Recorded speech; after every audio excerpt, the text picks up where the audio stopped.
Mais elle m'a dit non, qu'elle ne peut pas s'engager dans une telle relation. Plus elle me disait non, plus l'amour que j'ai pour elle, ça augmentait. Je lui avais dit, on est déjà amis, que je ne sais pas ce que tu voulais encore plus que ça. Parce que moi, en ce moment, je n'avais pas l'intention de m'engager dans une relation.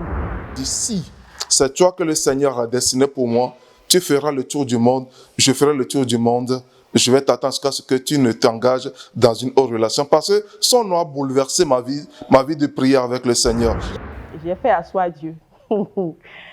Mais je pleurais. Je pleurais parce que il n'était pas dans mes critères, dans mes aspirations, ce n'était pas le genre d'homme que je voulais épouser.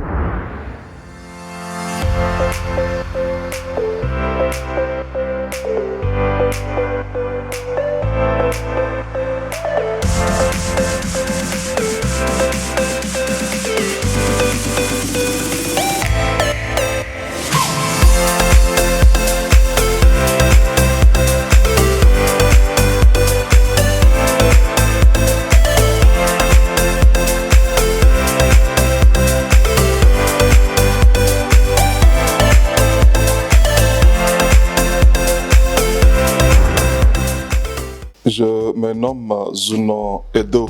Mon épouse, elle s'appelle Anenou Tyson Ruiz et c'est notre épouse Zuno. Nous avons en tout 13 ans de mariage. On s'est mariés un 28 juillet 2007 et en 2020, ça fait 13 ans de mariage. Dieu nous a bénis avec deux belles beautés, un garçon et une fille. Le garçon s'appelle Enoch et la fille s'appelle Eunice.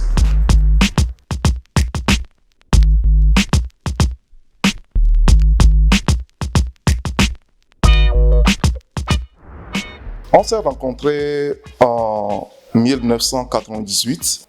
C'était au lycée de Tocoin, dans un groupe public qui s'appelle GBU, Public Investor. Et on a milité également ensemble dans un même bureau, on travaillait ensemble. Tout ce temps jusqu'à ce que nous ayons notre bac et qu'on commence notre vie universitaire, nous n'étions que des frères et des sœurs. C'est vrai que en classe de seconde, j'ai été converti. J'ai commencé par prier pour mon mariage. Je continuais par prier. C'est en 2001 que j'ai eu vraiment à cœur de m'engager dans une relation où je continuais toujours par prier. J'avais des critères parce que je me suis dit il faudrait que celle que j'épouse, elle soit de grande taille, plus élancée que moi. Bon, je me définissais des critères. Mais dans mes prières, à chaque fois, c'est elle qui me hantait, même dans mon sommeil. C'est elle. Et un beau matin, j'ai demandé au Seigneur si réellement c'est elle. J'ai besoin d'un signe. Et j'ai dit, j'avais même pas de téléphone. Et un cabinet à côté de nous, je lui avais donné le numéro en temps. Et j'ai dit au Seigneur, si vraiment c'est elle qui m'appelle dans la journée. À 11h, vers 10h, 11h, on m'appelle que quelqu'un me demande au téléphone. Je prends le téléphone, voilà que c'est elle, à l'autre bout du fil. Et j'ai dit, Seigneur, merci. En ce moment, elle ne comprenait rien. Et c'est 2-3 semaines après, parce que je continuais toujours pas à prier, que le Seigneur favorise l'occasion pour que je puisse lui dire ce que j'ai à cœur. Et c'est après que je lui ai fait mes avances, mais elle m'a dit non, qu'elle ne peut pas s'engager dans une telle relation. Plus elle me disait non, plus l'amour que j'ai pour elle, ça augmentait. Et je lui avais dit quelque chose, quand elle m'avait dit non, elle dit si c'est toi que le Seigneur a destiné pour moi, tu feras le tour du monde, je ferai le tour du monde, je vais t'attendre jusqu'à ce que tu ne t'engages dans une autre relation. Parce que son nom a bouleversé ma vie de prière avec le Seigneur. La conviction que j'avais dans mon cœur, ma relation, elle avait tellement bouleversé cette relation-là. Et suite à ça, elle s'est énervée du fait que j'ai dit je vais toujours l'attendre. On se connaissait, on était de simples amis, des frères, quand on militait dans le GBU au lycée. Mais je crois que c'était en première année, en 2001 précisément, qu'il m'avait fait sa déclaration. Et le soir là, je lui avais dit, On est déjà amis. Je ne sais pas ce que tu voulais encore plus que ça. Parce que moi, en ce moment, je n'avais pas l'intention de m'engager dans une relation. Et j'avais un standard de vie, c'était que je devais terminer mes études. Et c'est après mes études que je vais penser au mariage. Et quand il m'avait fait sa déclaration, je me suis dit non, ça c'était pas le moment. Donc je n'ai pas pris ça au sérieux. Directement, je lui ai dit non, c'est pas une relation amoureuse, ce n'était pas possible en ce moment-là. Mais plus les jours passaient, plus les mois passaient, il insistait, il était tellement persévérant. À un moment donné, je me suis dit non, il faut considérer sa déclaration, il faut prendre ça plus posément, prier sérieusement. Et j'ai commencé par prier. Je me rappelle en ce moment, j'avais un groupe d'amis, on était 4 et on priait ensemble. On était tous au campus, on priait ensemble et ce sujet de prière était pour nous tellement important qu'à chaque fois qu'on se retrouvait, on priait pour ça. J'ai mis pratiquement 2 ans. C'était en 2001, il m'a fait sa déclaration. C'était en 2003. Vers... un 7 septembre. Oui, un 7 septembre, oui. Et le matin, là, je me rappelle quand je me suis réveillée avec un sentiment genre, Dieu me demandait de faire quelque chose et je m'y opposais. Et ce matin-là, je me suis dit, après ma méditation, j'ai pris une chaise, j'ai dit, Dieu, viens t'asseoir. Et j'ai fait asseoir Dieu. Mais je pleurais. Je pleurais parce que il n'était pas dans mes critères, dans mes aspirations, ce n'était pas le genre d'homme que je voulais épouser. Et j'ai dit à Dieu, en fait, tu sais, Edo, je ne l'aime pas. Hein.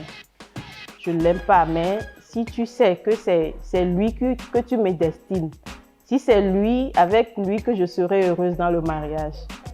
Tu vois, Seigneur, tel qu'on creuse le sol et qu'on met un grain de maïs dedans, Seigneur, viens planter l'amour dans mon cœur. Je me rappelle cette phrase que j'ai faite à Dieu. Et puis je me suis laissée et dit, d'accord, je vais m'engager. Et lui, il avait dans le groupe de prière, j'avais une amie. C'est elle que j'ai vue quand j'ai dit que j'ai pris ma décision, que je vais m'engager avec lui. Elle me dit, non, que tu ne l'aimes pas. Elle dit, oui, je ne l'aime pas. Mais je vais mettre Dieu à l'épreuve. Et plus le temps passait, c'est comme si je ressentais cet amour-là dans mon cœur. Je ne sais pas comment c'est arrivé. Et de plus en plus, ça grandissait. Voilà. Comme ça a commencé. C'est comme ça et nous avons évolué. Et ça continue de grandir jusqu'à aujourd'hui.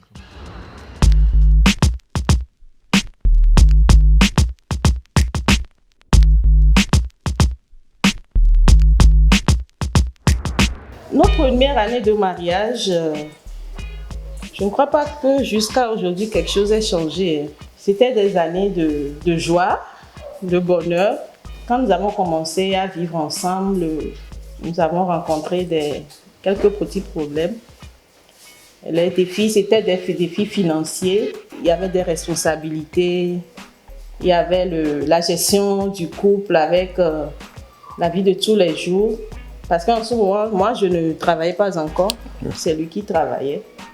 Donc, il y avait ces défis financiers. Et par la grâce de Dieu, le Seigneur nous a aidés à sortir victorieux de tous ces petits problèmes. C'est vrai que la première année de mariage aussi, nous nous sommes dit, nous n'aurions pas encore d'enfants parce qu'il tenait, et moi aussi je tenais, à faire ma soutenance. Parce que je devais soutenir ma maîtrise, que je n'avais pas fait avant notre mariage. Donc, il fallait en ce temps-là maximiser pour que je puisse soutenir. Un an après, on a eu des problèmes de fausses couches à répétition. Et à un moment donné, ça a commencé par devenir des inquiétudes pour nous.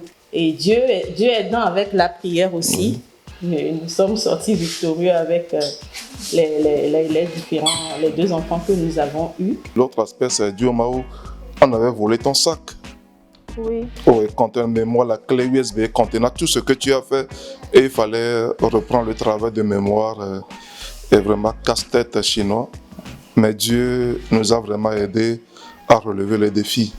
Concernant nos vies de prière et puis de méditation, ça n'a pas posé de problème. Dans les premières années, ça n'a pas posé de problème. C'est avec l'arrivée des enfants peut-être maintenant qu'un peu ça allait maintenant de poser des problèmes, mais maintenant, on a su adapter la situation et tout évolue comme cela se doit. Nous demeurons toujours des amis.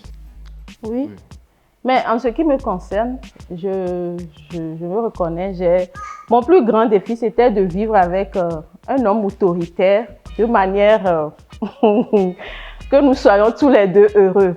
En fait, au début, je craignais un peu ce caractère qu'il avait. C'est-à-dire, c'était un homme, il voudrait que les choses se fassent comme lui le pense. Et moi, j'aime prendre mon temps, réfléchir et à planifier les choses. Donc, c'était pour moi un grand défi de trouver un consensus avec lui et que nous deux, nous soyons vraiment heureux, qu'il le soit et que moi aussi je le sois. Des fois, il faut laisser tomber certaines choses, faire selon ce qu'il pense. C'était un grand défi pour moi. Sa personnalité, son tempérament était un grand défi pour moi. Parce que je tenais vraiment à réussir ma vie de couple. Donc, tout ça là a été résolu par la grâce de Dieu dans la prière. Et c'est après même que je lui en ai parlé. J'ai pris tout mon temps pour prier pour lui. Et je crois que Dieu continue de travailler sur cet aspect. Moi, ce qui m'a aidé du point de vue caractère, c'est que je l'ai acceptée telle qu'elle se présentait à moi et sans vouloir aucun changement, parce que je me suis dit, des années de vie avec son père, sa mère, c'est pas aujourd'hui que moi je suis appelé à changer quoi que ce soit.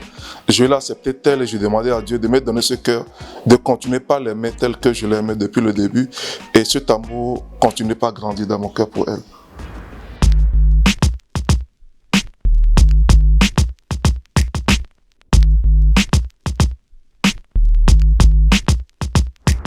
Ce que je voulais qu'elle garde, c'est cette femme qui prie vraiment pour sa famille, pour son époux, mais elle fait une prière silencieuse. J'aimerais vraiment que tu gardes ce caractère-là. Et elle est également, quand il y a un problème, elle est patiente et elle voudrait toujours que le problème soit réglé avec douceur. Parce que de mon côté, quand ça arrive, je préfère d'abord digérer avant de régler. Mais elle autre voulait que, aussitôt que les mésententes arrivent, que cela soit réglé en même temps et que la vie continue comme si rien n'était. Or, de mon caractère, je préfère d'abord digérer. Et ce n'est qu'après avoir digéré que je continue la vie comme cela se doit. Aussi, c'est une femme vraiment battante. Quand je dis battante, nous n'avons pas de domestique, mais tout ce qu'elle fait à la maison, avec la gestion des enfants, leur éducation sur tous les plans, vraiment, j'aimerais qu'elle garde. Maintenant, ce que je voudrais qu'elle change, c'est d'être... c'est pas qu'elle n'est pas rigoureuse, mais qu'elle soit ferme dans ses prises de décision, qu'elle ne vacille pas. C'est-à-dire, quelques instants, on prend telle décision. On voulait que la décision soit vraiment mûrie, la perfection à un niveau donné. Et ce qui fait que des fois que le temps passe et qu'on n'exécute pas ce qu'on voulait vraiment. Mais pour ça, j'aimerais qu'elle change. Mais comme je l'avais dit, moi, je l'ai acceptée telle qu'elle se présente. Moi, ma prière, c'est que Dieu me donne le cœur de vraiment l'aimer et de l'accepter telle qu'elle est, afin qu'elle soit aussi heureuse. Ce qui fait que je ne fais pas de reproches le plus souvent. Mais quand ça arrive, je gère seulement à mon niveau et avec Dieu. Tu es mon gestionnaire. En ce qui me concerne, j'aime en toi cet homme très zélé pour le Seigneur. C'est un caractère que j'admire beaucoup en toi. C'est-à-dire, tu te donnes à fond. Je voudrais que tu le gardes ainsi, que tu ne changes pas, que cet engagement que tu as, et quand tu décides quelque chose, tu le fais. Ça, je l'apprécie énormément. C'est vrai, tu es plus rigoureux que moi. Il est plus rigoureux que moi. Des fois, je me sens pressée dans mes prises de décision. Je comprends. Et par rapport à sa personnalité, je sais que je prends du temps par rapport à lui. C'est vrai, ça m'aide beaucoup à être sûre de moi. Mais ce que je voudrais bien que tu changes, c'est que la rigueur, c'est bon. Maintenant que nous avons des enfants, moi je suis une grande personne, c'est vrai que je gère à ma manière, mais je voudrais que tu sois plus doux, plus patient, si je peux le dire ainsi, avec les enfants. Et que tu sois proche, c'est-à-dire que vous soyez des amis, surtout avec notre fils, que vous soyez des amis comme toi et moi, nous le sommes. C'est que vous cultiviez cette relation de père et enfant et que tu sois son meilleur ami, qu'il n'ait pas peur de venir demander quelle question que ce soit à papa et que papa soit toujours disponible pour lui. Ça, je voudrais que, c'est vrai, le travail fait que tu n'as pas toujours le temps, mais toutes les fois que tu es là, je voudrais que tu trouves du temps pour lui spécialement. Ça me ferait beaucoup plaisir. Ce que j'aimerais également que tu gardes, c'est maintenir les enfants dans la méditation de la parole à mon absence, dans cette vie de prière. Est vraiment cette mère qui inculque les bonnes valeurs à ses enfants. J'aimerais vraiment que tu assumes, que tu continues pas à assumer ce rôle de père, ce rôle de mère, même maman, à mon absence. Et vraiment, j'aimerais que tu gardes ça.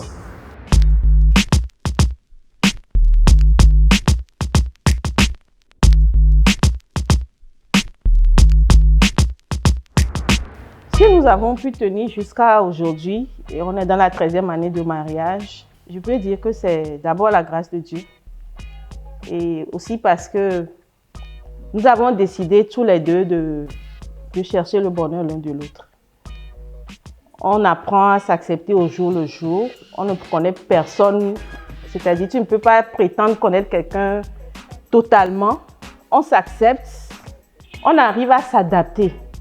On s'adapte. Et surtout, parce que chacun a pris sur lui de prier pour l'autre. Et les projets que nous avons, à chaque fois, on les partage. Nous prenons toujours les décisions ensemble. Il n'y a aucune décision jusqu'à aujourd'hui que nous ayons pris qui soit unilatérale. On prend toujours les décisions ensemble.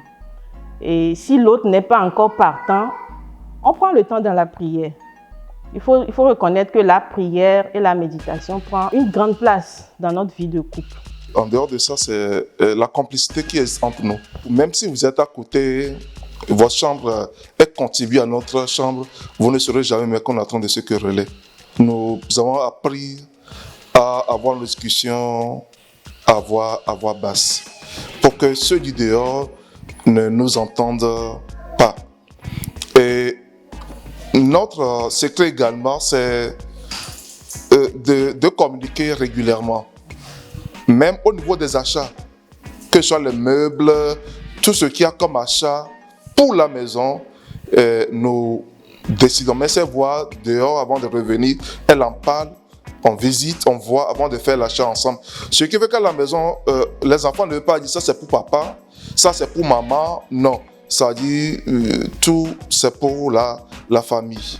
C'est un peu là notre secret. Et pour moi, du point de vue fidélité, si jusqu'à présent je suis fidèle et que je ne garde pas ailleurs, c'est qu'elle est la plus belle. Et c'est pourquoi j'ai fait ce choix-là.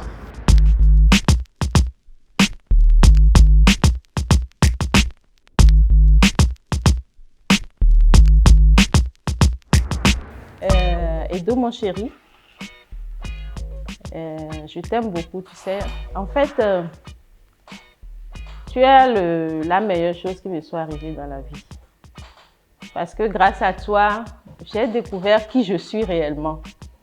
Tu as permis que j'ai confiance en moi-même, chose que je n'avais pas avant. J'ai découvert la valeur que j'ai. Et je crois que s'il faut encore recommencer à faire un choix dans la vie, c'est toi que je choisirai. Donc, je voudrais que tu saches que tu es très, très important pour moi. Tu es mon meilleur ami, mon confident, et tu le demeures. Et c'est une chose que j'apprécie énormément. Ça me fait tellement de bien. Je me sens très épanouie en ta présence. Et toujours jusqu'à aujourd'hui, ton regard m'éblouit. Ça réveille en moi une certaine vie. Et je voudrais que tu saches que je t'aime de tout mon cœur. Oui, et c'est ma belle, ma joie. J'aimerais te dire en ce moment, en ce jour, que je t'aime vraiment. Tu as donné un sens à ma vie. Et si tu n'étais pas là, si Dieu ne t'a pas mis sur mon chemin, je ne sais pas ce que je pourrais devenir. Même sans te voir, à chaque fois que je pense à toi, je pense à ce nom que tes parents t'ont donné et ce nom. Il y a certaine joie, certaine chaleur qui monte au-dedans de moi. Et j'aimerais te dire que au travers de toi, Dieu m'a béni. Et qu'en retour, que Dieu te bénisse. Tu es vraiment la flamme, la source de mes motivations. Et tout ce que je fais, je ne peux jamais le faire sans passer à toi. Et j'aimerais te dire vraiment que je t'aime. Je t'aime vraiment du fond de mon cœur. Et tu demeures cette fleur qui chaque matin s'éclore à mon réveil et qui me donne essence. Et dont le parfum ne cesse de me quitter tout au long de la journée. Et que Dieu te bénisse, qu'il te garde et qu'il t'accorde toujours cette bien-être, ce sourire que tu dégages chaque fois. Et je n'arrive même pas à résister devant tes sourires. Et que Dieu te bénisse. J'aimerais encore te dire, et je le redire encore, que je t'aime, ma chérie, ma joie, ma belle.